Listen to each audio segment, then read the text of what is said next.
Shalom, selamat pagi menjelang siang GBI Alpha dan Omega dimanapun saat ini Bapak Ibu sedang berada, baik yang ada di tempat ini maupun Bapak Ibu yang saat ini sedang menyaksikan melalui tayangan YouTube.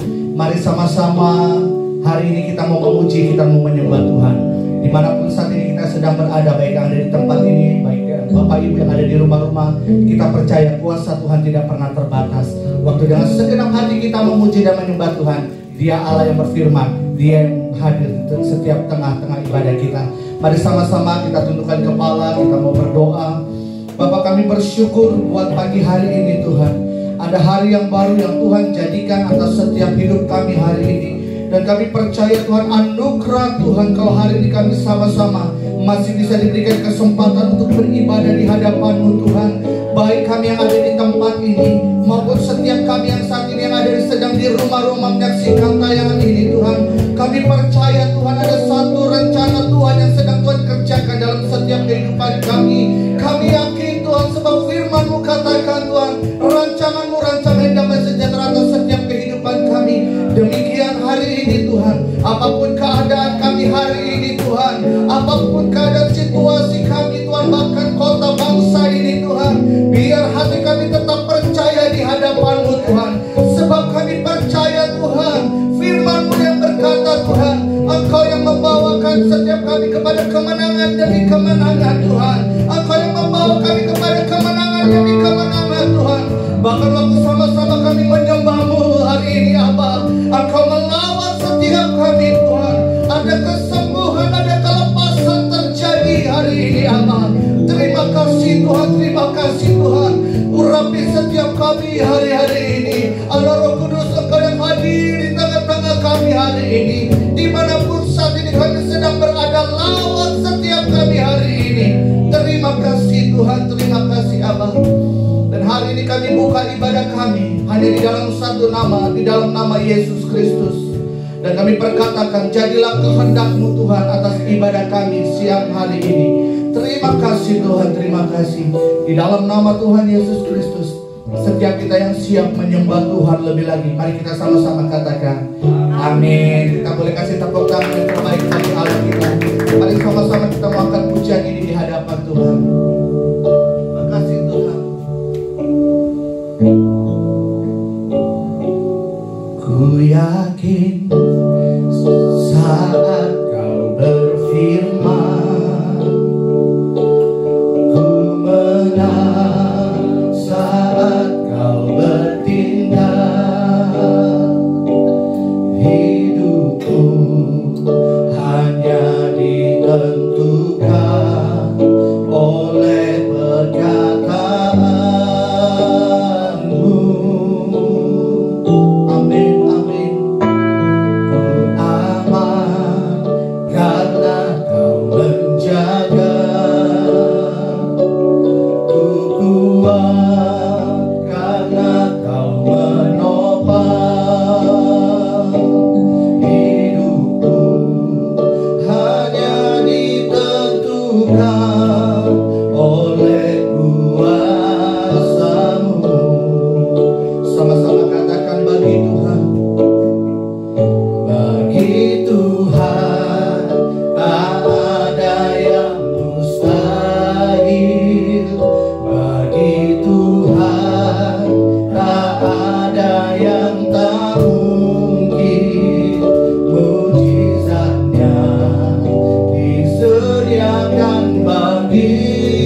hanya ditentukan oleh pernyataanmu.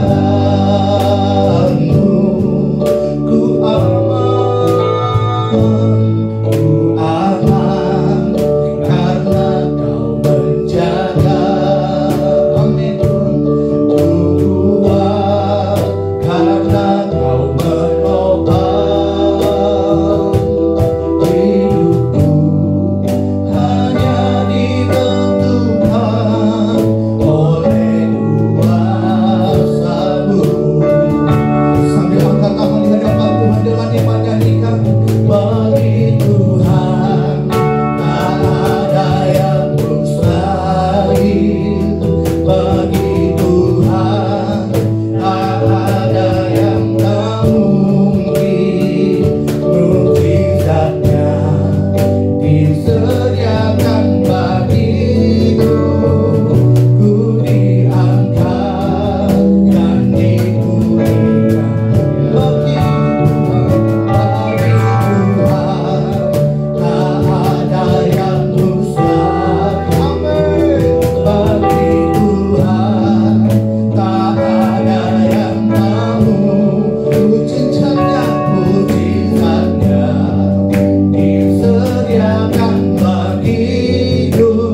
Tidak ada perkara yang mustahil bagi Engkau Tuhan. Demikian juga hari ini Tuhan, setiap pintu-pintu yang tertutup hari ini kami percaya Tuhan sedang bukakan Tuhan. Setiap pintu-pintu yang tertutup Tuhan sedang buka di dalam nama Tuhan Yesus Kristus. Yang sakit disembuhkan hari ini di dalam nama Tuhan Yesus. Yang berbeban berat Tuhan beri kelegaan di dalam nama Tuhan Yesus. Yang berbeban berat Tuhan berikan kelegaan hari ini Allah. Terima kasih Tuhan, terima kasih Tuhan, terima kasih.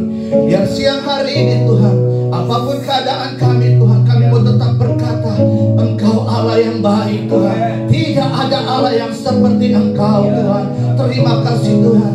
Kami akan bersorak-sorai di hadapan-Mu hari ini Abah. Sebab kami percaya waktu kami sedang berjalan bersama dengan Tuhan, maka kami cakap melakukan segala perkara di dalam Tuhan. Terima kasih Abah. Di dalam nama Tuhan Yesus Kristus, setiap kita yang siap memuji, bersorak bagi Tuhan, sama-sama kita katakan amin. Boleh kasih tepuk tangan yang terbaik. Sorangan. Berapa banyak Bapak Ibu yang percaya sampai dengan hari ini kalau kita ada di tempat ini semua karena anugerah Tuhan. Amin. Mari sama-sama kita mau menari, kita mau memuji Tuhan lebih lagi. Bapak Ibu yang ada di rumah-rumah boleh bangkit berdiri sama-sama dengan kami. Kita mau bersorak hari ini. Terima kasih Tuhan.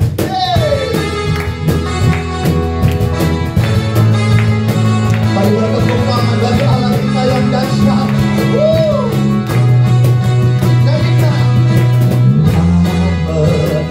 Lagu akan kesetiaan-Mu memegang hidupku. Amin. Sepenuh jiwaku ku yakin dan percaya menuntun langkahku. Yesus kaulah Raja dalam hidupku, berkuasa percaya untuk selamanya.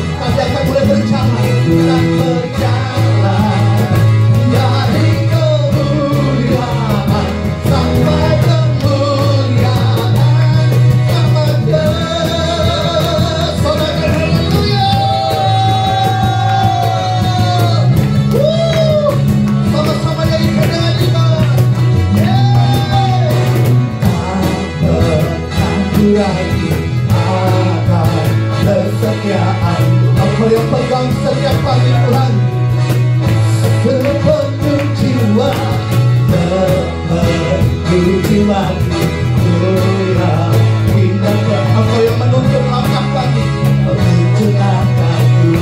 Angkat tangan katakan, Yesus Kau Raja dalam hidupku, berkuasa percaya untuk selamanya. Bapak bagi Tuhan, Engkau Tuhan, sumber kekuatan.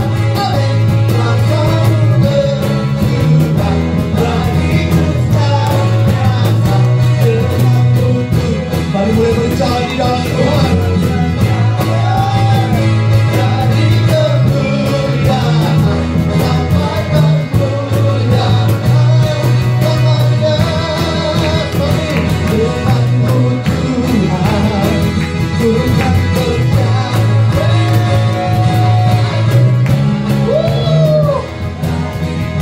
Jangan Tuhan kami akan berjalan. Dari satu kemuliaan sampai kemuliaan selamanya.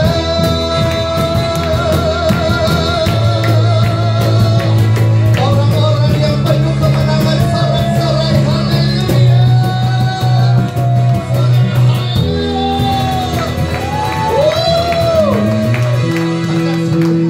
Hari-hari ini kita sedang melihat ada begitu banyak berita-berita yang menggemparkan, ada begitu banyak berita-berita yang membuat kita gentar. Tapi hari ini, waktu kita percaya di hadapan Tuhan, Dia Allah yang selalu menyertai setiap kita. Amin. Mari sama-sama kita angkat pujian ini di hadapan Tuhan. Sekalipun hari-hari ini Tuhan, bumi sedang bergoncang, kami tetap percaya di hadapan-Mu Tuhan.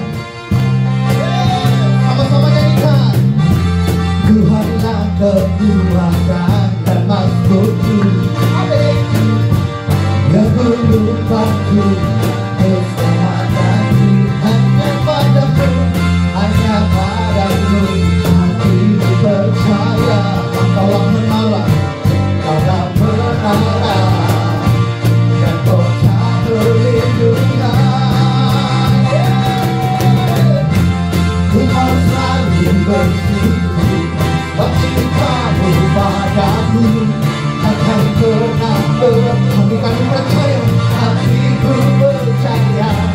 Walaupun di bergunung-gunung, gunung-gunung teranjak, namun kasih setiamu tak pergi dariku. Mari mulai bangkitkan iman kita hari ini di hadapan Tuhan. Dengan iman sama-sama nyanyikan. Tuhanlah kekuatan dan maksudku. Amin. Yang untuk aku dan keselamatan hanya padamu. Amin, amin, kolam menara, kolam menara. Hari GBI Alfa dan Omega melambangkan Tuhan. Cuma kali bersujud, cintamu padaku takkan pernah. Hati kami tetap percaya, hatiku percaya. Walaupun bergoncang, gunung-gunung beranjak, namun kasih setiamu tak pernah. Ku mau selalu bersujud.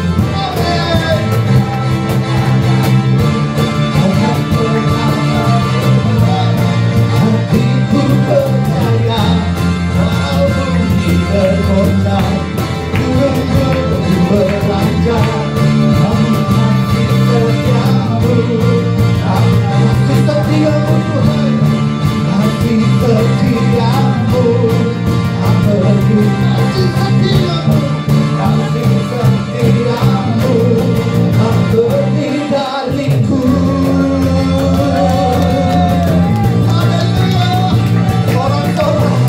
Mari bersorak-sorai, GBI Alfa dan Omega, sorak-sorai lagi amin.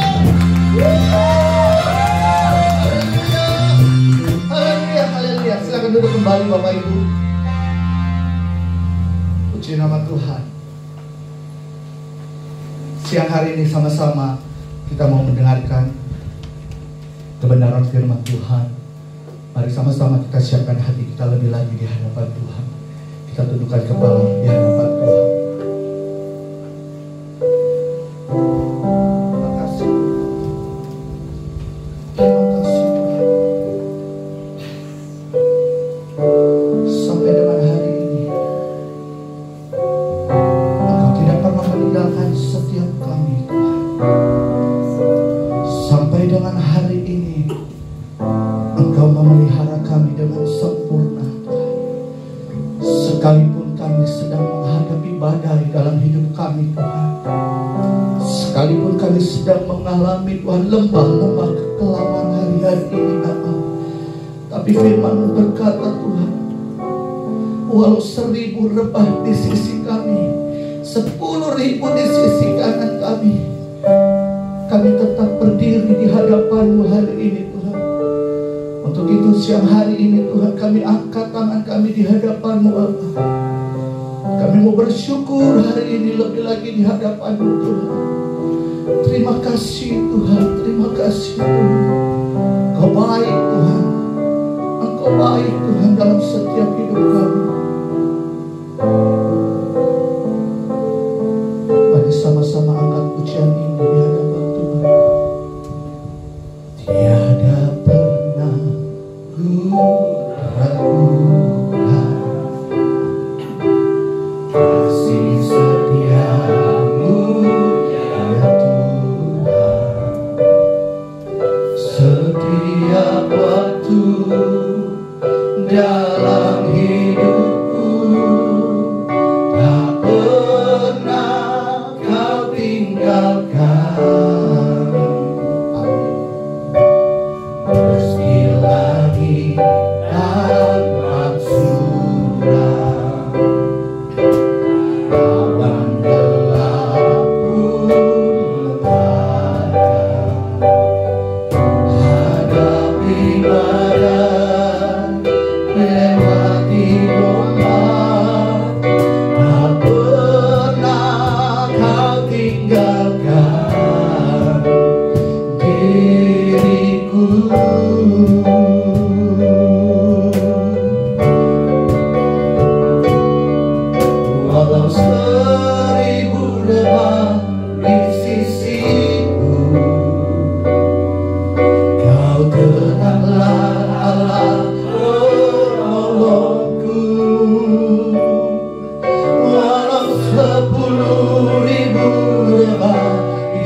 kananku, takkan ku goyah, sebab Yesus sertaku.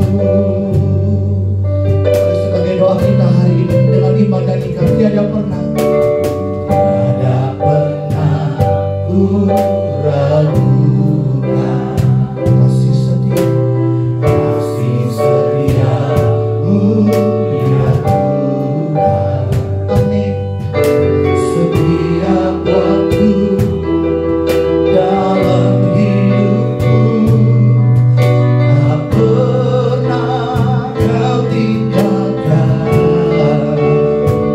Meski langit tampak suram, awan gelap, hadapi setiap badai hidup kami, hadapi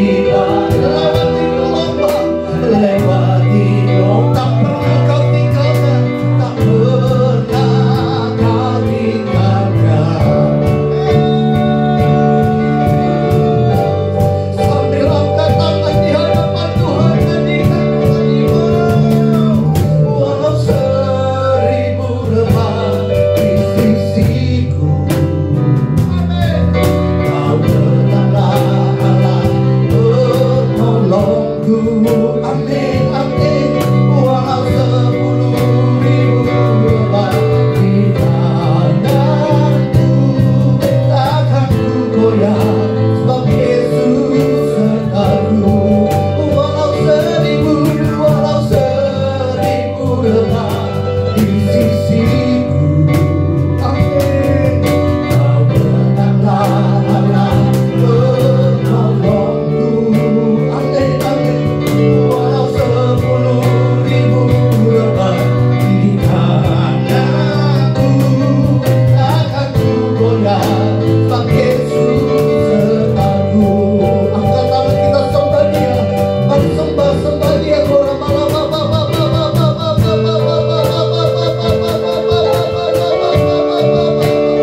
Mari angkat suara kita hari ini di hadapan Tuhan.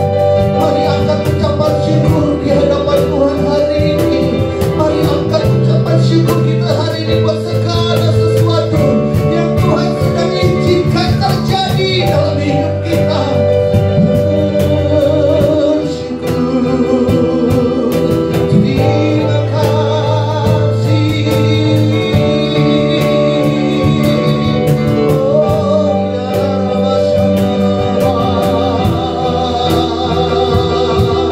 oh ya Rabbana, oh ya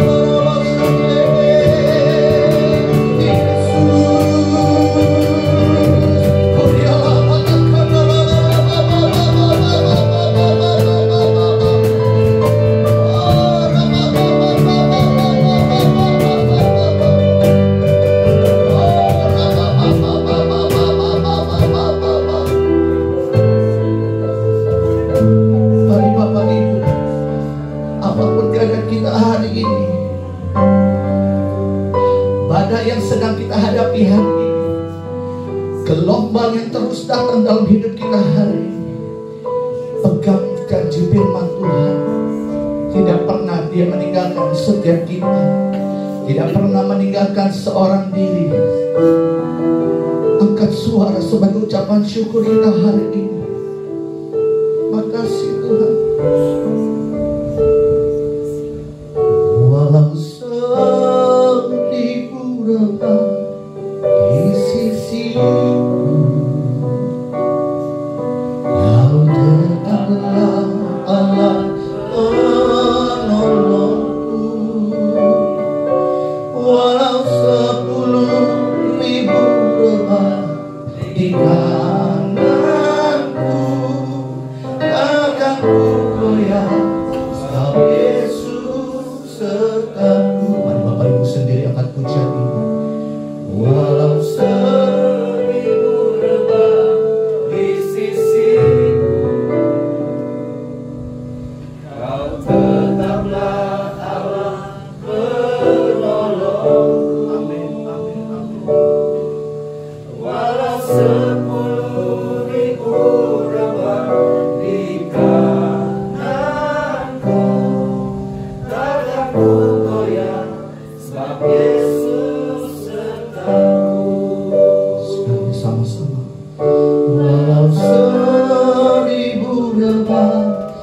di sisiku. Kau tetaplah Allah penolongku, walau 10.000 rebah di kananku, takkan ku goyah sebab Yesus sertaku. Takkan ku goyah sebab Yesus sertaku. Takkan ku goyah sebab Yesus sertaku.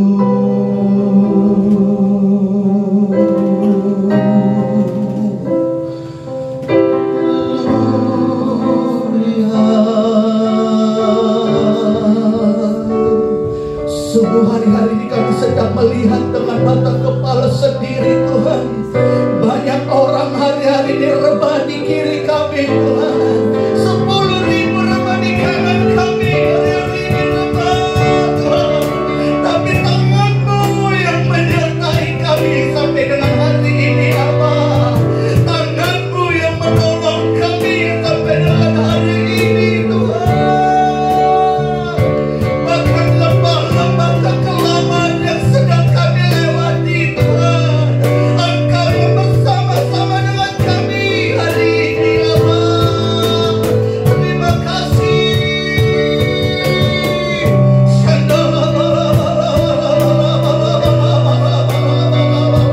Angkat suara kita Bapak Ibu hari ini. Angkat suara kita di hadapan Tuhan hari ini. Angkat suara kita hari ini di hadapan Tuhan.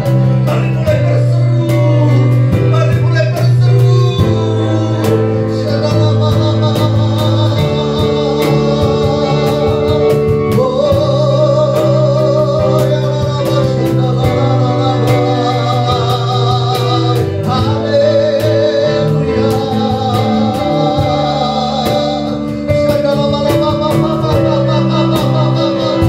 Mari sambil bangkit berdiri hari ini di hadapan Tuhan. Sembah Dia hari ini. Sambil bangkit berdiri angkat kedua tangan di hadapan Tuhan. Sembah Dia. Sembah Yesus.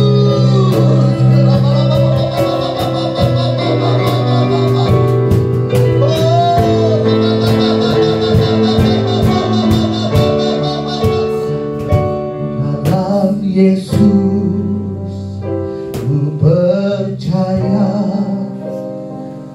ku dapat kemuliaan kuasa salibnya.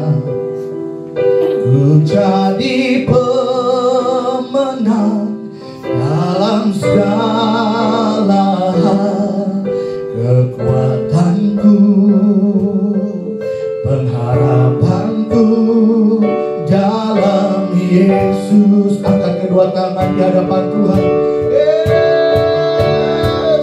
Dalam Yesus ku percaya, ku dapat kemuliaan kuasa salibnya. Jadi pemenang dalam segala hal. Kekuatanku, pengharapanku dalam Yesus. Sekali lagi katakan dalam Yesus.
Tuhan, anugerah-Mu yang Kau berikan bagi setiap kami bersyukur. Terima kasih Bapa. Terima kasih Tuhan Yesus. Engkau sungguh ajaib, Engkau sungguh baik Tuhan. Engkau setia, Engkau adil, Engkau benar Tuhan. Tiada yang seperti Engkau Tuhan. Pagi hari ini kami datang dengan penuh kerinduan. Kami tahu setiap kali kami beribadah ini bukan sebuah rutinitas, tapi ini adalah sebuah kerinduan kami untuk bersyukur, untuk memuji Engkau, untuk menyatakan bahwa Tuhan ada di tengah-tengah kita, bahwa Tuhan beserta dengan kita, Tuhan menyertai, dan Tuhan yang mengasihi kita akan terus membawa kita di dalam jalan-jalan kemenangannya. Sebab Engkau berkata bahwa lebih di tengah penderitaan, di tengah masalah-masalah bahkan aniaya, Tuhan telah menetapkan kami bahwa kami adalah umat yang lebih daripada pemenang. Terima kasih Bapa, buat kami semakin menyadari dan mengerti bahwa bersama dengan Tuhan kami akan melakukan perkara yang besar. Kami tidak perlu takut, kami tidak perlu gentar, kami tidak perlu khawatir, karena Tuhan yang maha besar itu ada bersama-sama dengan kami. Terima kasih Bapa, kami membuka hati kami, biar Roh Kudus mengajari kami, memberikan kami hikmat, supaya kami mengerti akan kebenaran firman Tuhan yang akan menguatkan roh kami, menguatkan iman percaya kami untuk sepenuhnya bergantung kepada Tuhan senantiasa. Terima kasih Bapa, berikan kami hikmat, pewahyuan, pengertian akan firman-Mu, biar firman yang tertanam pada hari ini boleh tertanam di tanah hati yang subur, sehingga akan menghasilkan buah-buah yang lebat, dan hidup kami akan terus menjadi berkat. Dalam nama Tuhan Yesus, kita yang siap mendengarkan firman bersama-sama katakan amin. Beri kemuliaan bagi Tuhan kita. Haleluya. Puji Tuhan. Silakan duduk. Shalom. Apa kabar? Luar biasa ya. Amin. Tuhan begitu baik. Hari ini kita merayakan atau memperingati akan hari Pentakosta. Ya, sebelumnya mari kita melihat firman Tuhan bersama-sama di dalam Kisah Para Rasul pasal yang kedua, ayat ke-38 sampai dengan ayat yang ke-47. Kisah Para Rasul 2, ayat 38 sampai 47. Seperti biasa saya akan baca dari ayat yang 38 ya. Nanti Bapak Ibu Saudara baca ayat 39. Kita berganti-gantian sampai dengan ayat yang ke-47. Oke. Jawab Petrus kepada mereka, bertobatlah dan hendaklah kamu masing-masing memberi dirimu dibaptis dalam nama Yesus Kristus untuk pengampunan dosamu, maka kamu akan menerima karunia Roh Kudus.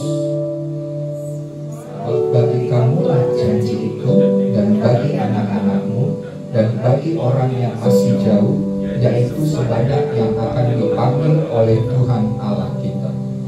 Dan dengan banyak perkataan lain lagi, ia memberi suatu kesaksian yang sungguh-sungguh, dan ia mengecam dan menasehati mereka, katanya, berilah dirimu diselamatkan dari angkatan yang jahat ini.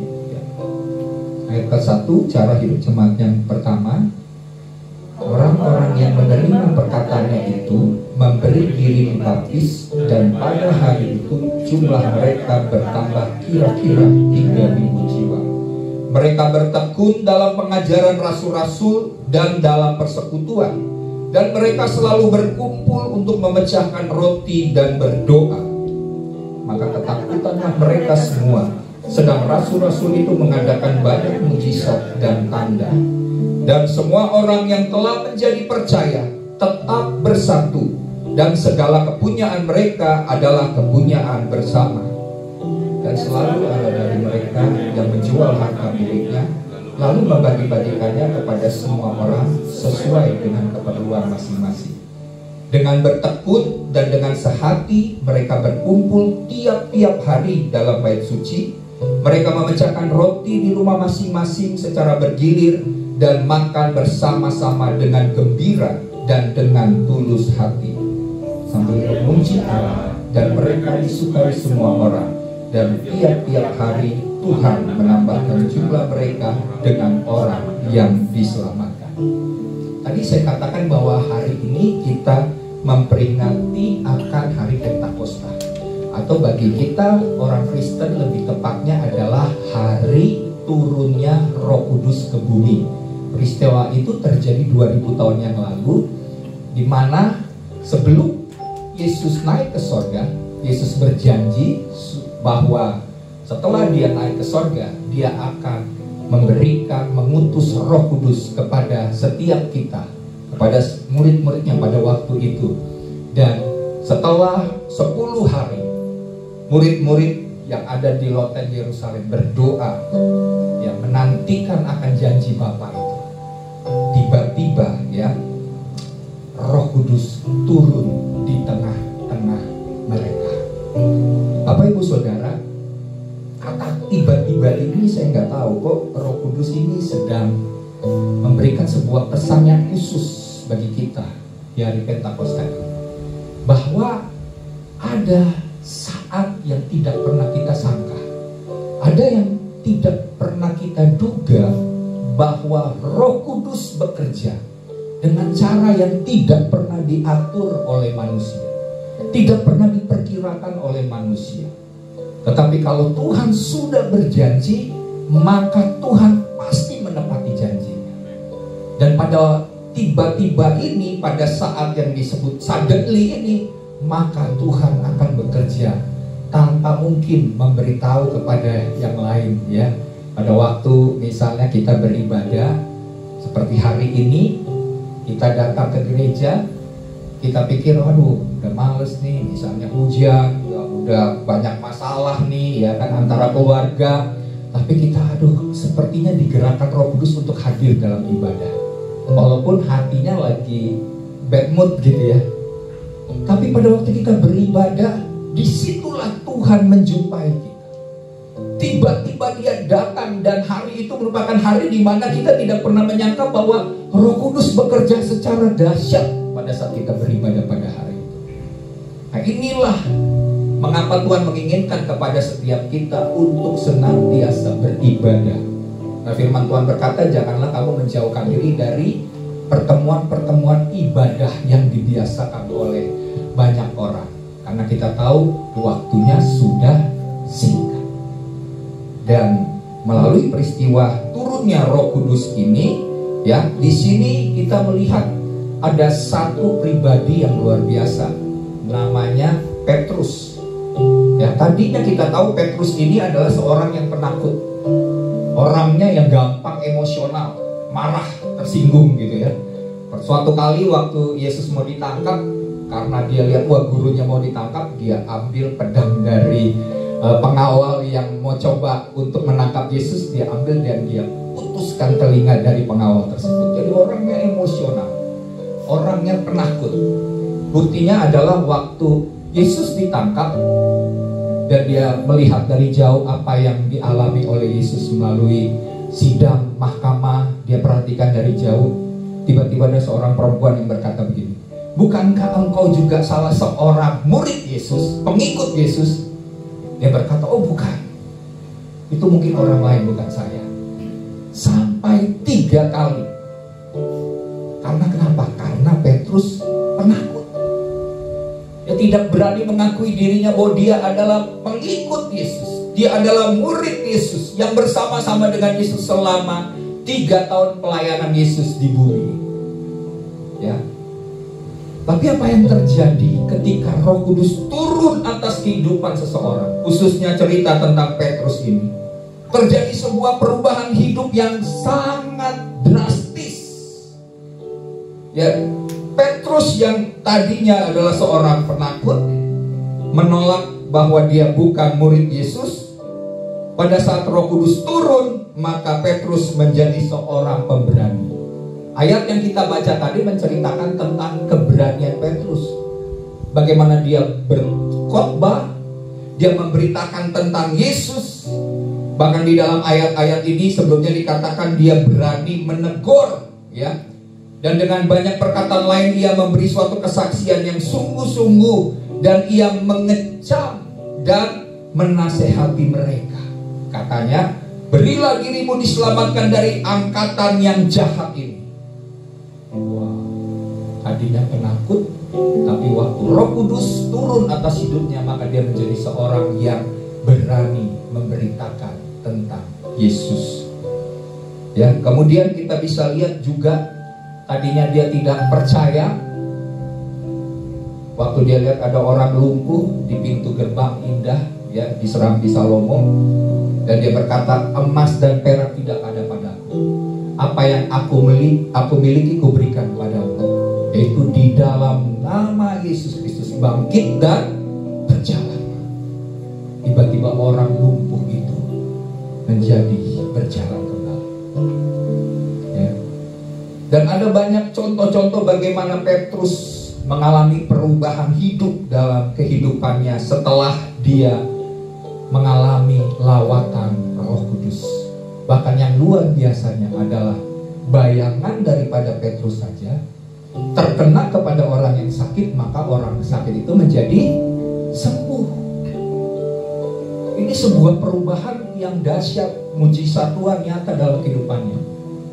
Ya, ada istilah katakan, bayangan Petrus saja bisa menyembuhkan. Jangan banyak kali katanya orang Kristen, jangankan bayangan, suaranya dari jauh udah kedengeran, orang pada takut. Karena bilang, waduh, si Diang Gosip datang. Waduh, misalnya gini, waduh, si troublemaker datang. Bukan bayangan, baru suaranya dari jauh, misalnya seperti itu. Karena kita tidak mengalami perubahan di dalam lawatan Roh Kudus.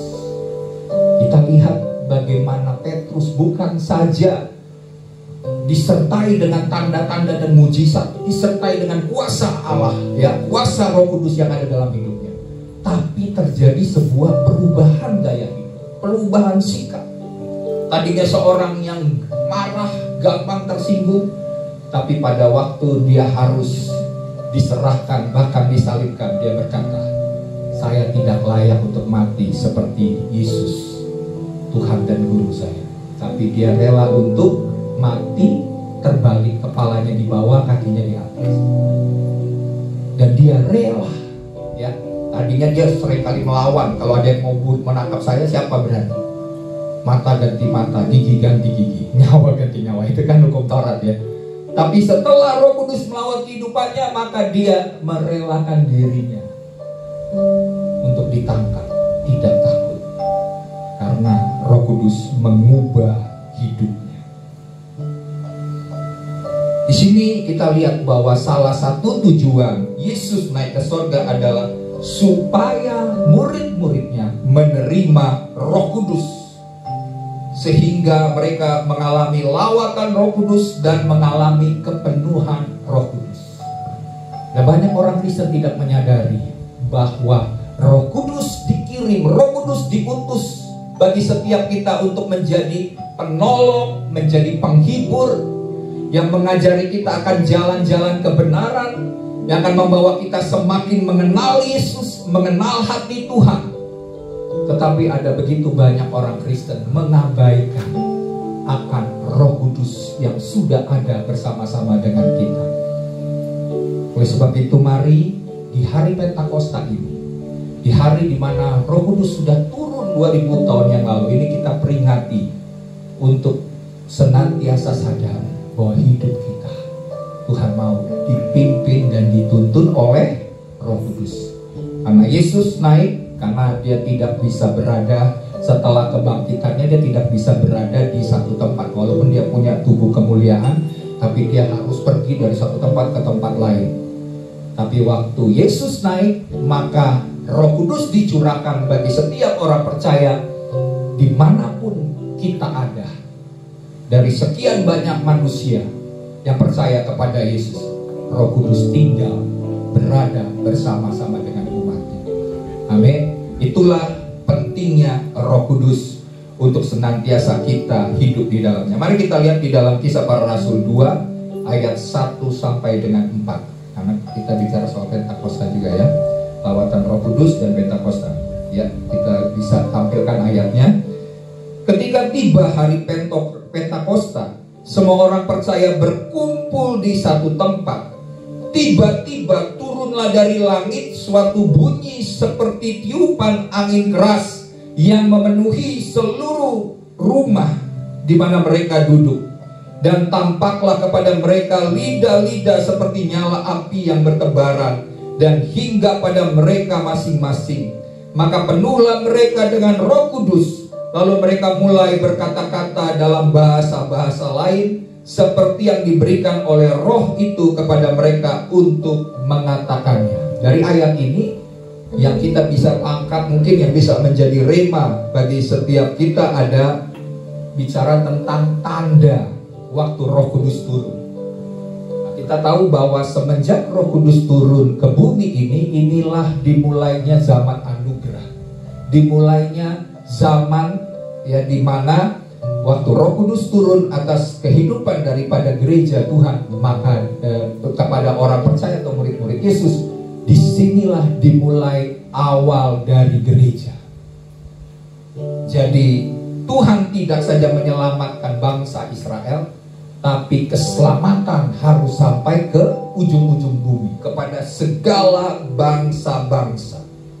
Dan di sini kita lihat pada hari Pentakosta ini, jadi turunnya Roh Kudus ini bersamaan dengan perayaan Pentakosta yang dirayakan oleh bangsa Israel.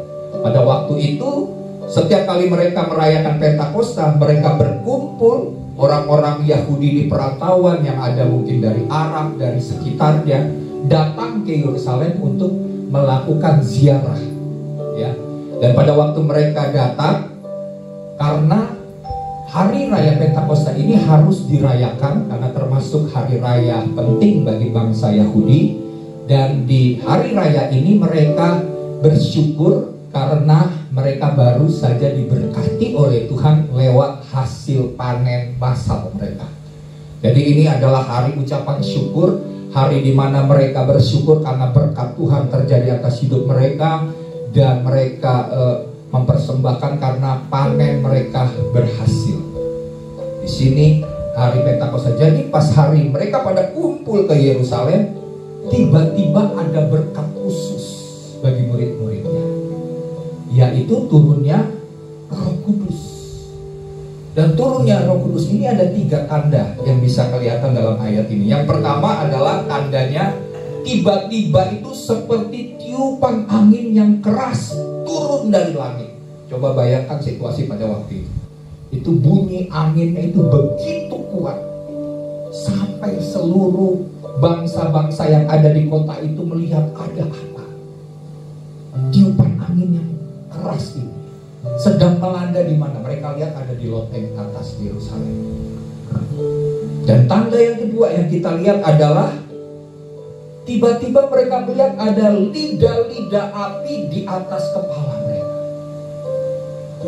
Ini bukti atau bentuk secara manifestasi secara fisik.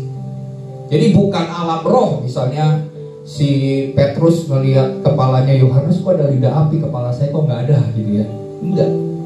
Mereka semua melihat bahwa di atas kepala setiap murid-murid yang 120 kumpul ini, orang ini ada lidah-lidah api. Dan yang ketiga, tandanya adalah mereka semua diberikan bahasa-bahasa yang baru, yang diilhamkan oleh Roh Kudus kepada mereka. Dan waktu mereka berkata-kata dengan bahasa roh ini, maka orang yang dari Media, dari Partia, dari Arab, mungkin dari Afrika, ketika mendengar murid-muridnya ini berkata-kata dengan bahasa yang diilhamkan oleh Roh Kudus, bahasa-bahasa yang baru yang mereka terima ini, mereka ngerti artinya. Padahal mereka dari berbagai macam bangsa, dan 120 murid ini berkata-kata dengan bahasa yang berbeda-beda, tapi semuanya memuliakan dan memuji Allah. Di sini kita lihat ada sebuah hal yang dahsyat, yang luar biasa. tiba-tiba. Saya percaya waktu kita juga merayakan hari Pentakosta hari ini, ada tanda yang akan Roh Kudus berikan kepada setiap kita. Mungkin gambarannya secara tiupan angin keras untuk menyapu semua hal-hal yang najis, hal-hal yang kotor dalam kehidupan kita. Mungkin juga api, lidah-lidah api, gambarannya juga terjadi pada waktu kita berdoa, menyembah, memuji Tuhan, mendengarkan firman Tuhan. Tahu-tahu firman Tuhan itu membakar, menguduskan ya hati kita, sehingga hati kita terbakar dengan api cinta kepada Tuhan. Dan mungkin juga kita mengalami karunia berkata-kata, bahasa roh, karunia berkata-kata, hikmat, marifat. Tahu-tahu diberikan karunia menyembuhkan, dan banyak-banyak hal yang ajaib Tuhan bisa berikan bagi setiap kita. Jadi mari harapkan hal-hal besar dalam setiap kali kita beribadah. Dan saya percaya waktu kita memperingati hari ini, lawatan Roh Kudus akan melanda seluruh jemaat Tuhan dengan manifestasi dan tanda yang mungkin berbeda-beda masing-masing satu dengan yang lain. Amin. Kita percaya, haleluya, puji Tuhan. Nah, mari kita lanjut. Nah, Kitab Kisah Para Rasul mencatat bagaimana gerejanya berdiri dan melewati perjalanan sejarah yang luar biasa. Kalau kita lihat Kitab Para Rasul ini, murid-murid betul-betul mengalami kedahsyatan dari pekerjaan Roh Kudus ya. Mereka dilawat Roh Kudus sebagaimana telah dinubuatkan dalam Perjanjian Lama dan digenapi pada hari Pentakosta. Saya mau katakan lagi, waktu Tuhan berjanji, Dia setia. Oleh sebab itu jangan pernah lupakan janji Tuhan atas hidupmu. Mungkin lewat nubuatan, mungkin lewat perkataan firman yang kita dengar dari suara Tuhan sendiri waktu kita bersekutu pribadi dengan Tuhan. Jangan abaikan pesan Tuhan, jangan abaikan janji Tuhan itu, karena mungkin hari ini atau beberapa hari kemudian janji itu digenapi atas hidup. Amin. Oke, yang pertama, mari kita lihat apa ciri-ciri orang yang mengalami lawatan Roh Kudus. Nah, yang pertama adalah bertobat dari dosa. Mari sama-sama katakan, bertobat dari dosa. Mari kita lihat dalam Kisah Para Rasul 2 ayat yang ke-38. Jawab Petrus kepada mereka, bertobatlah dan hendaklah kamu masing-masing memberi dirimu dibaptis dalam nama Yesus Kristus untuk pengampunan dosamu, maka kamu akan menerima karunia Roh Kudus. Saya bacakan kata-kata ini. Roh Kudus menyadarkan seseorang akan dosa-dosanya. Ketika ia melawat, salah satu hal yang dikerjakannya adalah membongkar dosa-dosa yang sengaja disembunyikan oleh pelakunya. Saya percaya bahwa pekerjaan Roh Kudus salah satunya adalah membongkar dosa-dosa. Karena kenapa? Dosa membuat kita terputus hubungan dengan Allah. Dosa memisahkan kita dengan pencipta kita. Oleh sebab itu, pekerjaan Roh Kudus akan membongkar dosa-dosa yang tersembunyi dalam hati kita dari kehidupan kita. Nah, yang kita lihat di zaman sekarang ini, ada sesuatu hal saya tidak tahu ya. Ada sebuah gerakan yang seakan-akan kalau bicara tentang dosa, seakan-akan alergi. Katanya bilang begini, wah kalau ngomong soal dosa, udahlah Yesus sudah tebus kita di atas kayu salib 2000 tahun yang lalu. Kita gak usah pikirin, gak usah fokus lagi apa dosa kita, apa yang harus dibereskan kepada Tuhan. Nah, ini sepertinya rohani, sepertinya benar. Tapi Tuhan berkata bahwa selama kita hidup di dunia, kita tidak lepas dari dosa. Dosa besar, dosa kecil, semuanya sama di mata Tuhan. Tapi kita juga harus mengerti dan tahu apa itu dosa, supaya kita jangan tertipu. Ya, jangan menganggap, oh udahlah cukuplah kasih Tuhan, kita mikirin kasih Tuhan aja, gak usah ngomong-ngomong soal dosa, karena sudah selesai di atas kayu salib. Nah, ini adalah sebuah hal yang saya pikir tidak tepat. Karena firman Tuhan berkata kalau kita mengatakan kita tidak berdosa, kita sedang menipu diri kita sendiri. Jadi setiap hari kita harus bertobat dari dosa-dosa kita. Mungkin bagi kita dulu hal itu bukan hal yang yang bisa dipermasalahkan. Tapi semakin kita dekat dengan Tuhan, ada hal-hal yang dulu kita anggap ini nggak apa-apa lah, Tuhan ngerti. Tapi semakin kita melekat dengan Tuhan, ada perkara-perkara kecil, tapi bagi Tuhan itu harus dibereskan supaya kita tetap memiliki hati yang bersih, hati yang murni, hati yang tulus, hati yang menyenangkan hati Tuhan. Nah, pertobatan di sini bukan sekedar perasaan sedih atau penyesalan atas tindakan masa lalu. Ada perbedaan antara menyesal karena perbuatan salah atau dosa dengan pertobatan. Bahkan ada juga perbedaan yang kita harus tahu. Jadi pertobatan ini sebenarnya ada level-levelnya. Yang parah adalah pura-pura bertobat atau pura-pura menyesal. Nah, ini ada level yang paling bawah, ini pura-pura. Karena bangsa Israel pernah Tuhan tegur karena mereka ternyata pura-pura menyesali dosanya. Nah, ini tidak boleh dimiliki oleh kita. Tapi ada perbedaan antara sekedar menyesal karena perbuatan masa lalu kita, tindakan masa lalu kita, dengan pertobatan yang sejati. Dan Tuhan ingin kita masuk dalam pertobatan yang sejati itu. Contohnya ada banyak di Alkitab. Yang pertama contohnya adalah Saul. Suatu kali Samuel mendapatkan firman Tuhan berkata kepada Saul, "Saul, kamu harus tumpas habis sampai tuntas bangsa Amalek." Pesannya sampai tuntas, tas, bukan tas ya, tapi sampai habis, sampai nggak ada sisa. Dan ketika Saul berserta dengan rakyatnya, mereka berperang dengan Amalek. Bagi Tuhan ini adalah hari terakhir Amalek ada di muka bumi. Tapi apa yang terjadi? Saul tidak membunuh raja Amalek itu yang bernama Agag. Terus kemudian rakyatnya juga membunuh binatang-binatang, karena Tuhan bilang seluruhnya, tidak ada sisa sampai kepada binatang-binatang.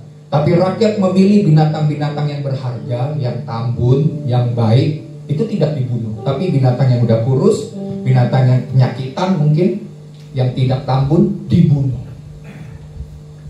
Dan suatu kali ketika Samuel sedang menunggu untuk sedang berjalan ke arah Saul, tiba-tiba Tuhan berkata kepada Samuel bahwa Saul tidak taat kepada perintah Tuhan. Dan akibatnya Saul yang tidak bertobat dengan sungguh-sungguh ini kita bisa baca di dalam 1-15 ayat 10-30, ayatnya cukup panjang. Tapi intinya adalah kita lihat bahwa Saul tidak menyadari dirinya bahwa dia harus bertobat, bahwa dia sudah tidak berlaku setia atau berlaku taat kepada Tuhan, karena dia lebih mementingkan mungkin hati rakyat. Dia mau menyenangkan hati rakyatnya, sehingga waktu Tuhan bilang untuk bunuh semuanya, dia abaikan perintah itu, karena dia pikir dengan logikanya, oh sayang dong, ini binatang kan sayang, bisa dipersembahkan kepada Tuhan sebagai persembahan. Jadi itu pikiran manusiawinya. Padahal Tuhan perintahkan habiskan. Dan Samuel berkata kepada Saul bahwa bagi Tuhan, Tuhan tidak lihat korban sembelihan, korban bakaran. Tapi yang Tuhan cari adalah ketaatan. Nah, kalau bicara soal ketaatan lagi, waduh, ada banyak saya dengar orang yang menganggap, wah kita pengajarannya cuma taat, setia, karakter. Saya rasa bahwa itu juga sesuatu hal yang penting. Amin. Jangan kita cuma berpikir, saya percaya bahwa mujizat itu masih ada. Kuasa Tuhan memang diberikan kepada kita sebagai orang percaya. Ya, tetapi Tuhan mau juga terjadi perubahan karakter kita.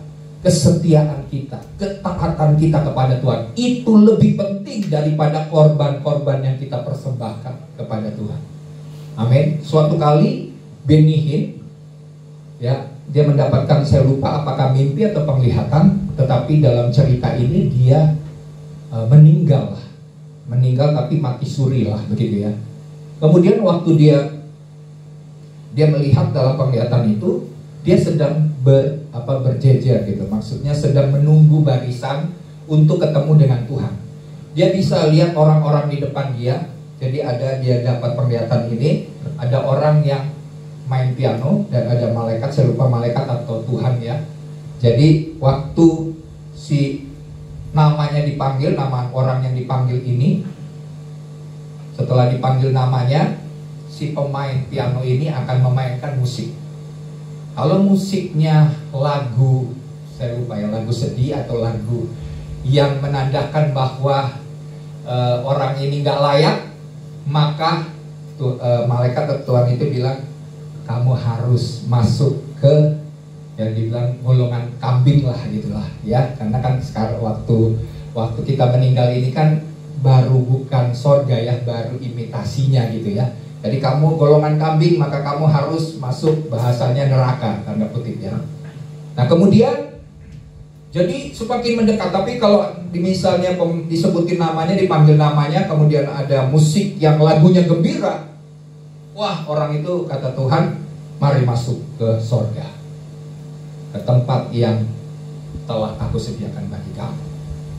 Dan kemudian, dan semakin dekat ini, perasaan daripada Benny Hinn semakin takut. Dia menyadari walaupun dia sudah pelayanan KKR, kesembuhan, mujizat begitu luar biasa, Tuhan pakai dia secara luar biasa. Urapan Tuhan sangat dahsyat dalam kehidupan pelayanannya. Tapi waktu mendekati dia dipanggil ini, dia semakin takut. Dia berasa, apakah saya layak, sekalipun saya sudah melayani. Karena ada firman Tuhan katakan dalam Matius 7:21, Tuhan bukankah telah berbuat demi namamu, mengusir setan demi namamu, mengadakan tanda ajaib demi namamu, kata Tuhan, aku tidak mengenal kamu. Wah, jadi dia takut juga. Dan tibalah saatnya dia tunggu. Benny Hinn dipanggil. Waktu dipanggil, dia tunggu, ini mainnya gimana nih? Kalau seandainya lagunya sedih, wah dia masuk neraka. Dia ketakutan. Tapi tiba-tiba Tuhan berkata begini, waktumu belum tiba. Jadi dia masih diberikan kesempatan kedua. Dan Tuhan berkata, kalau engkau tidak bertobat, engkau akan masuk ke neraka. Coba bayangkan. Di situ dia belajar bahwa urapan yang dia miliki untuk pelayanan, kesembuhan, mujizat, tanda-tanda ajaib itu tidak bisa menjamin dia masuk dalam kerajaan surga.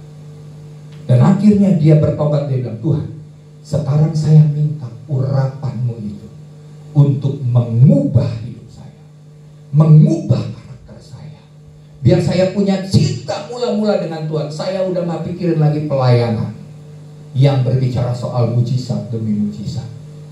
Bagi dia itu tidak bisa menjamin dia, walaupun dia tahu dalam pelayanannya pasti akan disertai dengan mujizat, tapi itu bukan tujuan utama. Jadi di sini Benny Hinn bertobat dan dia sampaikan pesan itu kepada gereja, kepada hamba-hamba Tuhan. Jangan sampai pada harinya Tuhan harus berterus terang. Ternyata ayat ini bagi beberapa pendeta itu serem juga. Karena kenapa? Tuhan gak berterus terang sebelumnya. Tuhan diam aja, pelayanan, wah luar biasa, orang puji, orang bilang hebatnya hamba Tuhan ini. Pasti dia berkenan di hadapan Tuhan, tanda-tanda ajaib menyertai. Tapi pada akhirnya Tuhan harus berterus terang. Wah ini yang bahaya. Sebenarnya Tuhan tahu ini udah gak berkenan, tapi Tuhan gak mau ngomong, Tuhan gak mau berterus terang. Tapi pada hari terakhir dia harus berterus terang. Wah ini, jangan sampai Tuhan berterus terang kepada kita bahwa kita tidak layak masuk dalam kerajaannya. Ya, jadi ini mengenai pertobatan. Saul tidak pernah menyadari bahwa dirinya sudah tidak menyenangkan hati Tuhan. Bahkan sampai akhir hidupnya dia pikir dia sudah menjadi raja yang baik, yang berkenan di hati Tuhan. Tapi sebenarnya dia sudah tidak taat, jauh dari Tuhan. Nah, yang kedua, tentang perempuan yang kedapatan berzinah dalam Yohanes 7 ayat 53 sampai pasal 8 ayat yang ke-11. Kalau kita lihat, perempuan ini kan berzinah. Jadi ceritanya orang Farisi, ahli Taurat ini memperhadapkan kepada Yesus. Sebenarnya ini untuk menguji Yesus. Apakah Yesus akan berkata bahwa orang ini harus dihukum, yaitu dihukum lempari batu. Karena hukum Musa mengatakan kalau orang dilempari batu, berzina, maka dia harus dilempari batu sampai mati. Itu hukum Musa. Tapi hukum pemerintahan Romawi pada waktu itu mengatakan gak boleh dihukum mati, tapi berarti harus diserahkan kepada pengadilan. Nah, Yesus diperhadapkan kepada hal ini. Tapi jawaban Yesus penuh dengan hikmat. Yesus bilang, siapa yang tidak berdosa, biarlah dia yang paling pertama kali melemparkan batu kepada perempuan ini.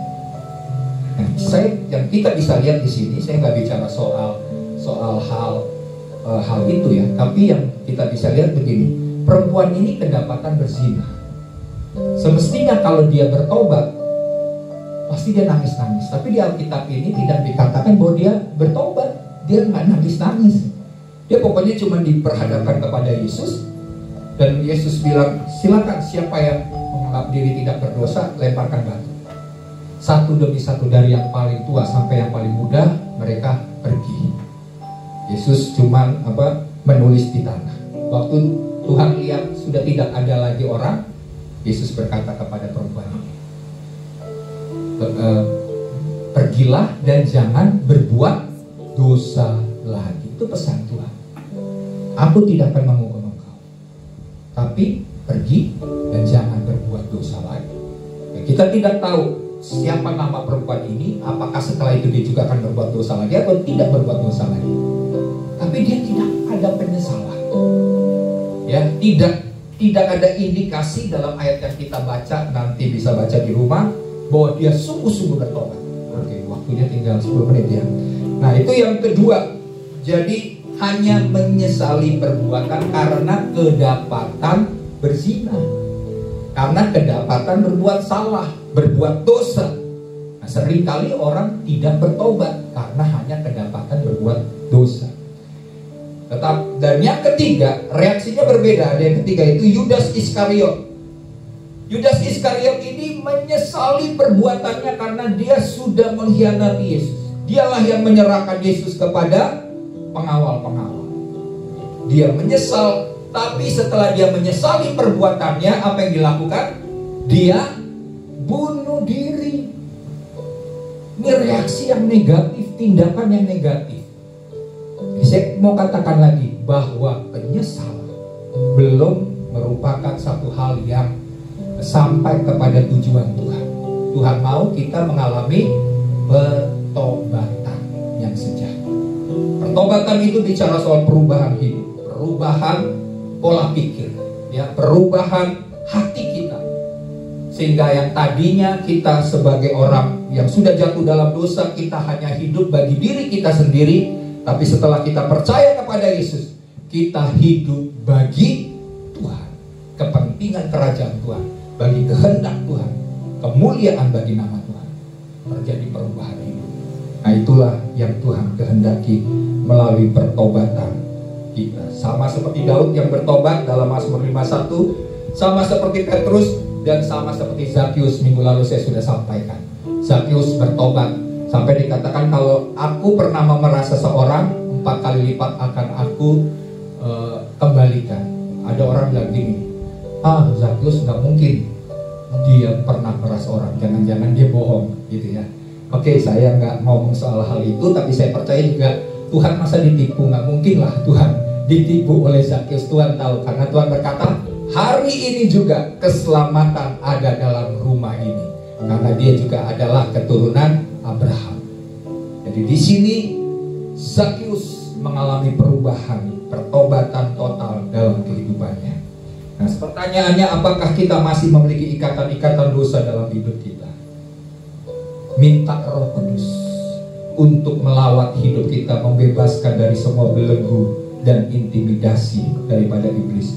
Karena kitab Yesaya menubuatkan bahwa ketika Roh Kudus melawat memenuhi hidup seseorang, maka Alkitab katakan tulang-tulang yang mati dan kering Tuhan bisa ubah menjadi pasukan yang kuat, pasukan yang besar.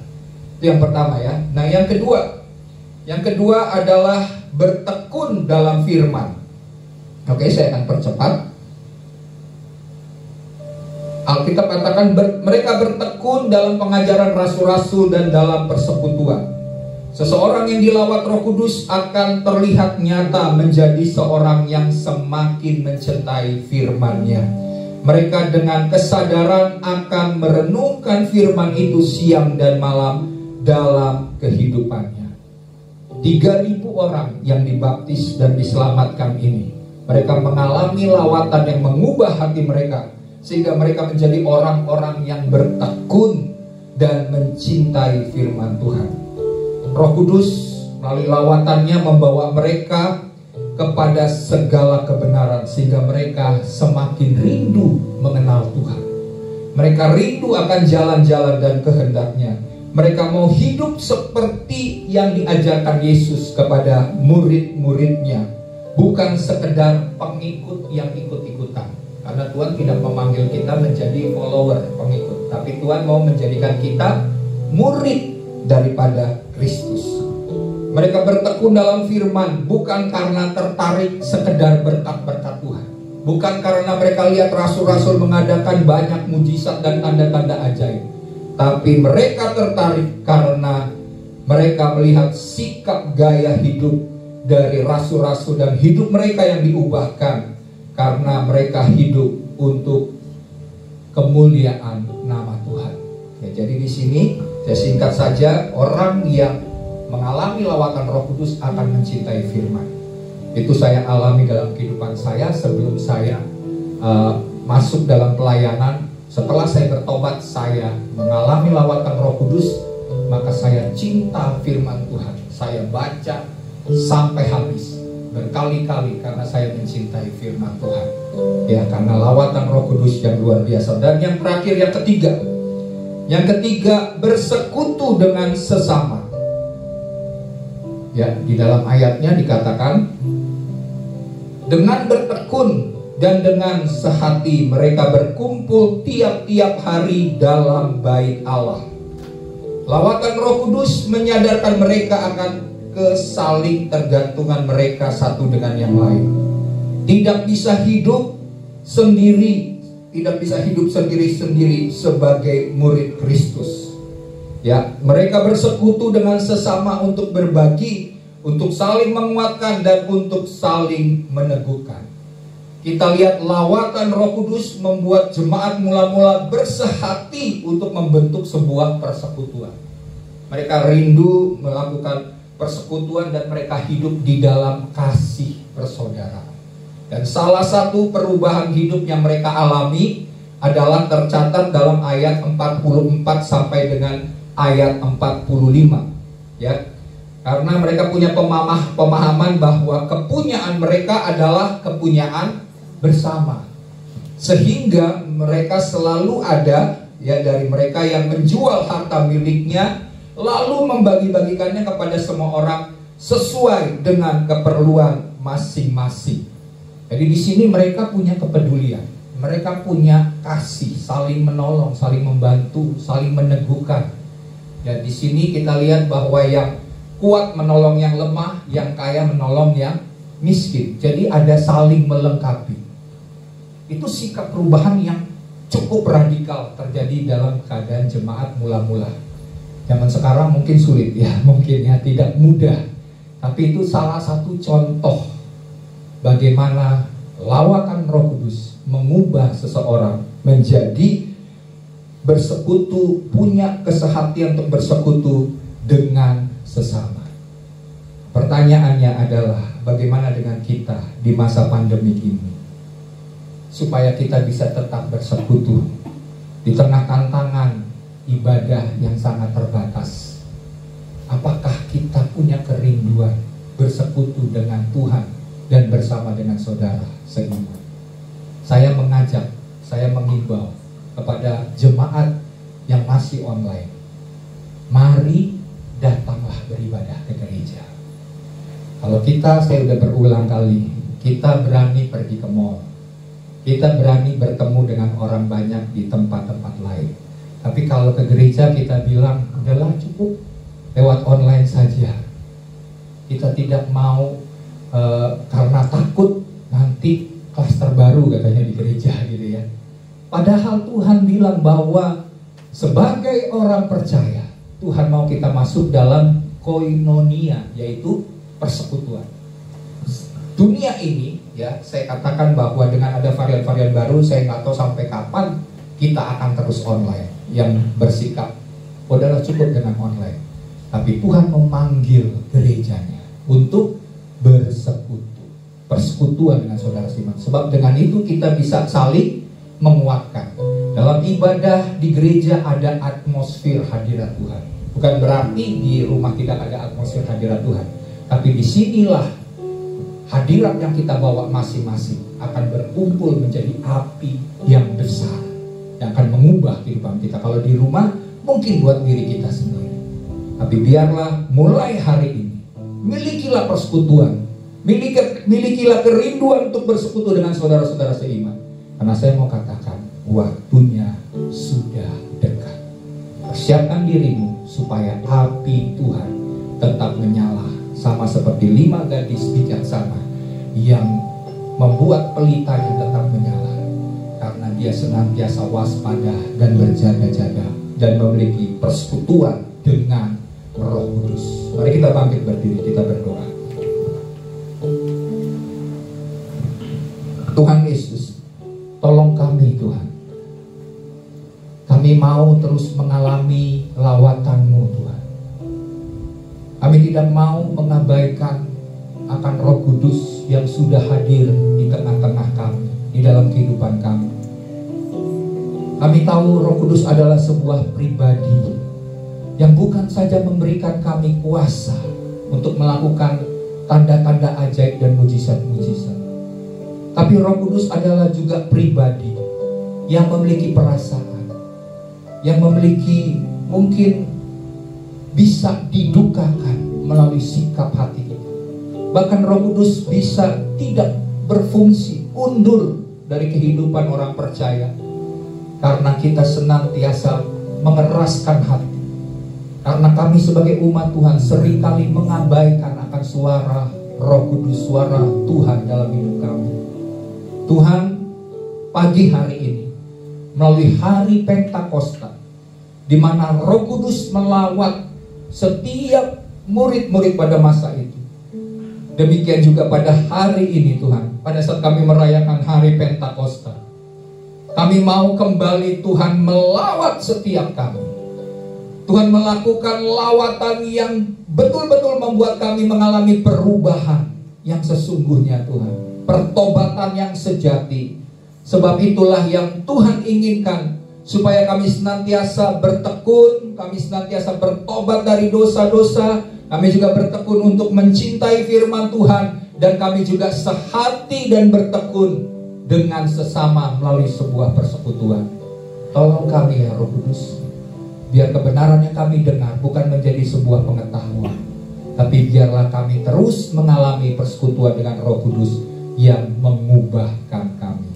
Dalam nama Tuhan Yesus, kita semua yang percaya dan sudah dilawat dan akan dilawat oleh Roh Kudus, bersama-sama katakan amin. Puji nama Tuhan, kita beri tepuk tangan yang terbaik sekali lagi bagi kebenaran firman Tuhan. Saya percaya hari ini waktu pencurahan Roh Kudus sedang terjadi, setiap kita juga akan mengalami lawatan Roh Kudus. Dan tiba saatnya kita akan memberikan persembahan syukur kita di hadapan Tuhan. Dan sebelum kita memberi, sekali lagi kita tundukkan kepala, kita mau bersatu di dalam doa.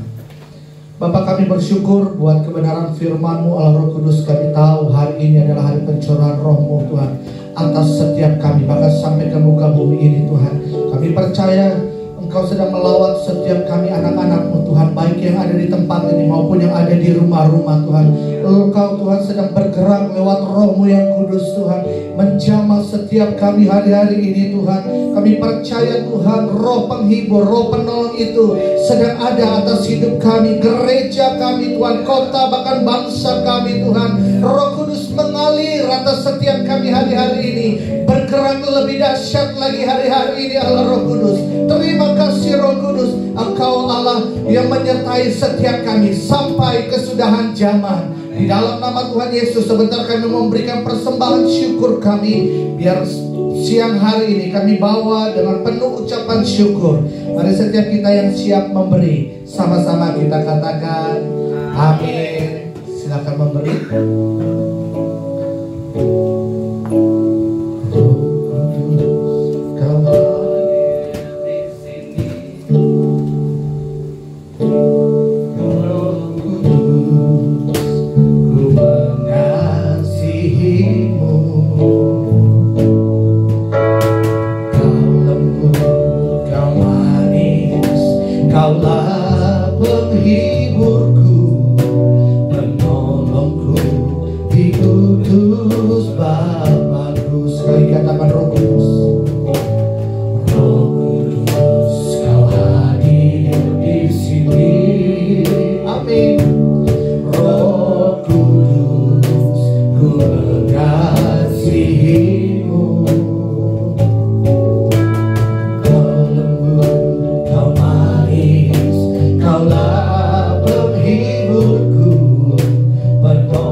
Syukur Tuhan buat persembahan yang sudah ditabur Tuhan bagi pekerjaan-Mu. Kami percaya ketika kami memberi dengan sukacita, maka Tuhan Engkau yang membukakan setiap tingkap-tingkap di langit. Engkau yang memberkati setiap kehidupan kami Tuhan, jasmani, rohani kami Tuhan, berkati berlimpah-limpah Tuhan. Terima kasih Tuhan, terima kasih di dalam nama Tuhan Yesus Kristus. Haleluya, amin. Sebentar kita akan dengarkan beberapa pengumuman dari hambanya.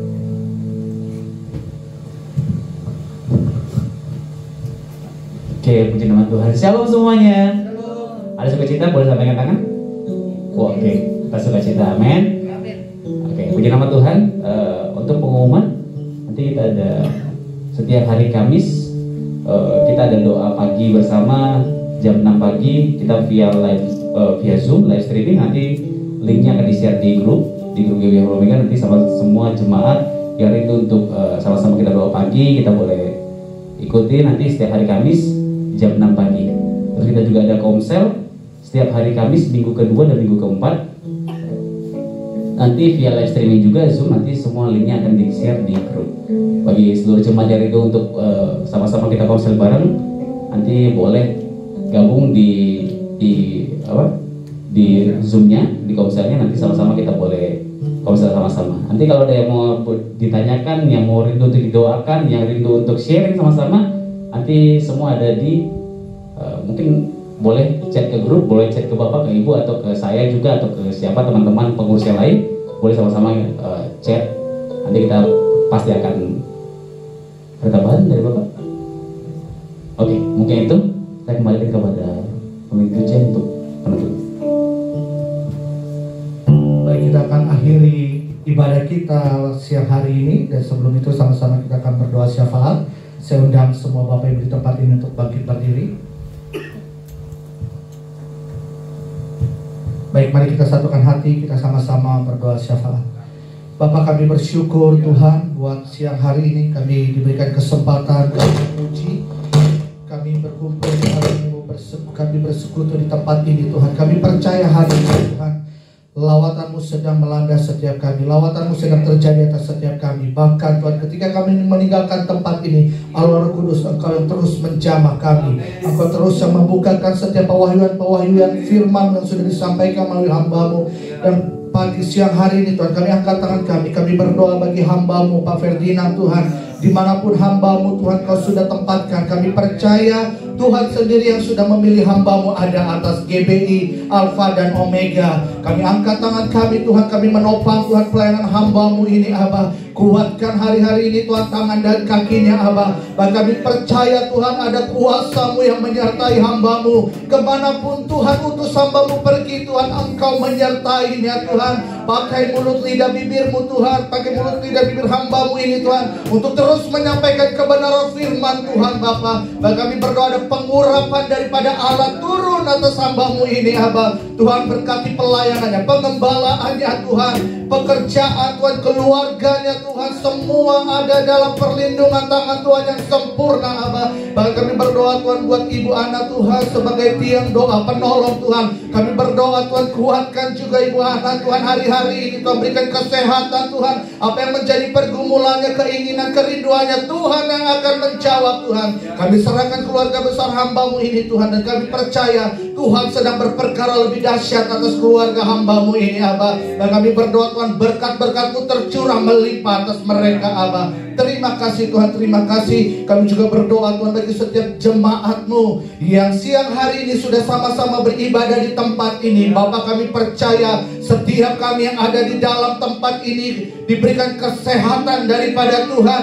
Imun kami sehat di dalam nama Tuhan Yesus. Imun kami kuat di dalam nama Tuhan Yesus. Dan hari ini Tuhan, kami bersepakat, kami bersehati setiap COVID-19 Tuhan yang bermutasi Tuhan, kami stop di dalam nama Tuhan Yesus. Kami lemahkan setiap kuasa-kuasa-Mu COVID-19 di dalam nama Tuhan Yesus. Kami tutup penyebaran-Mu di dalam nama Tuhan Yesus. Kami lepaskan kuasa Roh Kudus-Mu mengalir Tuhan. Lengkupi Tuhan bangsa ini, penuhi bangsa ini Tuhan dengan atmosfer surga Tuhan. Bersihkan atmosfer udara negeri kami, bersihkan dari segala virus-virus yang ada Tuhan. Dari Sabang sampai Merauke, dari Pulau Yaman sampai Pulau Rote, kami berkatakan bersih di dalam nama Tuhan Yesus. Setiap virus-virus yang masuk atas bangsa ini Tuhan, kami gagalkan di dalam nama Tuhan Yesus Kristus.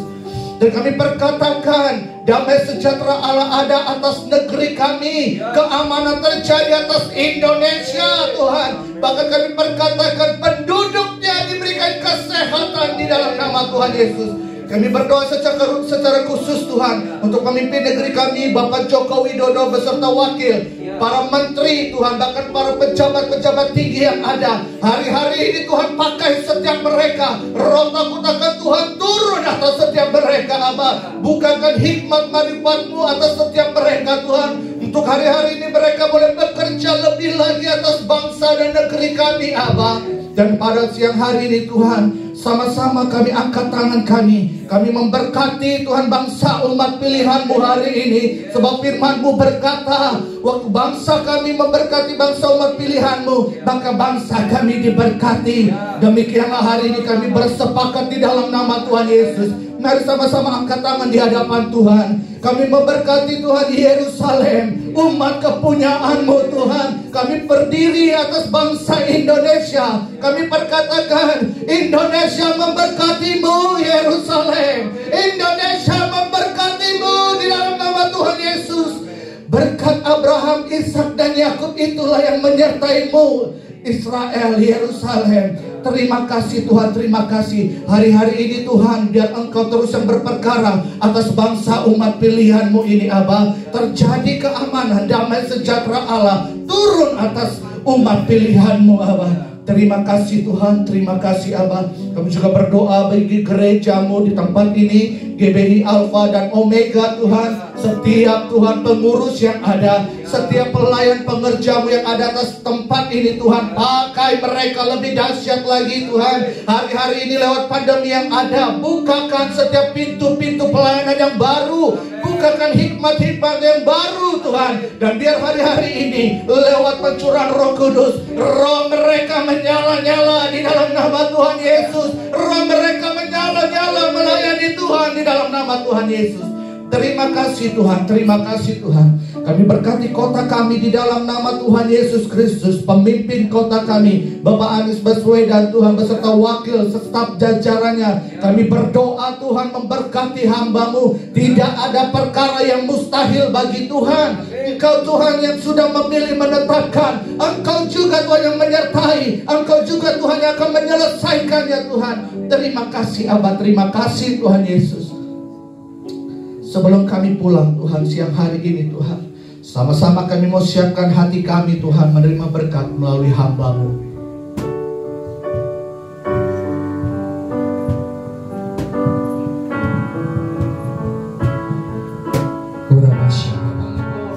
Mari terus Roh Kudus, kami mau terus tenggelam dalam Tuhan. Sampai seluruh hidup kami, seluruh hati kami terbakar dengan cinta-Mu Tuhan, terbakar dengan api Roh-Mu Tuhan. Bahkan hamba berdoa dalam nama Yesus, karunia-karunia Roh Kudus turun bagi setiap jemaat, bagi setiap umat Tuhan saat ini yang ada maupun yang menyaksikan lewat live streaming. Dalam nama Yesus, turunlah karunia-karunia Roh Kudus atas setiap kami. Bahkan semua yang sakit dalam nama Yesus sembuh dalam nama Yesus Kristus. Semua keterikatan oleh dosa dalam nama Yesus dihancurkan dalam nama Yesus. Dipatahkan semua tipu daya, tipu muslihat iblis, semua pekerjaan intimidasi iblis mendakwa saudara-saudara seiman umat Tuhan dalam nama Yesus dihancurkan dalam nama Yesus. Terima kasih Bapa. Biarlah terus kami mau mengalami lawatan demi lawatan dari Roh-Mu Tuhan. Kami tidak akan pernah puas Tuhan. Di dalam pelayanan, dalam kehidupan kami mau terus mengalami lawatan Roh Kudus sampai seluruh kepenuhan daripada Tuhan memenuhi seluruh kehidupan kami. Terima kasih Bapa. Jika sebentar kami akan kembali dalam aktivitas kegiatan selanjutnya ya Tuhan, baik yang akan bersama-sama dengan keluarga maupun yang melakukan pelayanan selanjutnya. Tuhan, biarlah anugerah dan berkat daripada Bapa Surgawi, kasih karunia, kasih setia, rahmat kasih sayang daripada Tuhan Yesus Kristus yang memberikan setiap kita damai sejahtera sukacita, dan juga melalui pekerjaan daripada Roh Kudus yang akan terus membawa kita kepada seluruh kebenaran. Roh Kudus yang akan membawa kita juga semakin intim dengan Tuhan, mengenal Tuhan, mengenal hati Tuhan. Dan semua janji-janji Tuhan yang Tuhan sudah tetapkan, bahwa kita akan senantiasa naik dan tidak pernah turun. Kita akan menjadi kepala dan bukan ekor. Tuhan akan membawa kita dari satu kemuliaan kepada kemuliaan yang semakin besar. Tuhan akan membawa kita dari anugerah kepada anugerah yang berlimpah-limpah. Dan Tuhan akan membawa kita memiliki iman dari waktu ke waktu dan semakin kuat, sehingga pada saat Yesus Kristus datang, Tuhan berkata, masih adakah iman di bumi? Dan biarlah kami memiliki iman yang kuat di dalam Kristus. Dan sampai Tuhan Yesus Kristus datang kedua kali menjemput kita, kita tidak kedapatan bercacat celah. Kita tetap setia, tetap taat melakukan kehendak firman Tuhan, menyelesaikan bagian yang Tuhan sudah tentukan sampai ke garis akhir, sampai Tuhan Yesus berkata sudah selesai. Mari biarlah berkat-berkat Tuhan dan anugerah Tuhan itu dicurahkan atas setiap kita. Maranatha, Tuhan Yesus Kristus datang kedua kali menjemput kita. Dalam nama Yesus kita yang diberkati Tuhan, bersama-sama katakan amin. Haleluya.